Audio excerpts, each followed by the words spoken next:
I had a similar thing where I used to live in an apartment complex off of Riverside, which is a really nice part of real estate in Austin, but it's not nice. Like it's always going to be like, it was always the area of Austin that was going to be built up next. Like they're just now getting around to like redoing some of the condos. So it was like very cheap rent there. Like Matt and I had a place there. I think we paid $600 a month for a 2-bedroom apartment. Fuck. Yeah, it was pretty good. It was pretty good. But one time I was coming back from work where you and I used to work, and I was going to my apartment, and I see this guy and this girl having a really heated discussion. And I was like, oh, that sucks for them. And then I see he's got one of his hands on her, holding her arm, like up the bicep, holding her upper arm while he's talking to her. And then he starts doing this.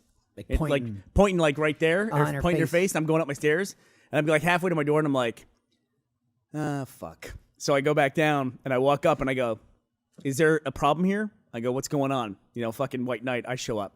And then the guy doesn't speak any English.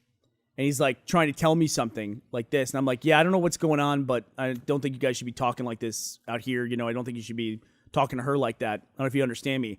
And she's like, yeah, she gets behind me. And I was like, oh shit. God. I was like, oh shit, it gets worse. It's way worse. So I go, yeah. I said, listen, I said, I don't know what the situation is here. I don't understand what he's saying or anything like that. And he's saying, like he said Quanto a couple times. He said dinero and stuff like that. I go, he keeps saying dinero. Well, he keeps saying money to me. And she goes to me, okay, fine, yes, I have sex with people for money. And I was like, fuck, what did I just walk in the middle of? Literally in the middle of. I literally walked into the middle of this scenario between a professional woman and her John that apparently she had stiffed out of money and all this. And I'm like, I voluntarily walked into this fucking situation. Then I'm like, okay, you guys sound like you just need to work this out. Okay, I go, maybe you call a cop or something like that.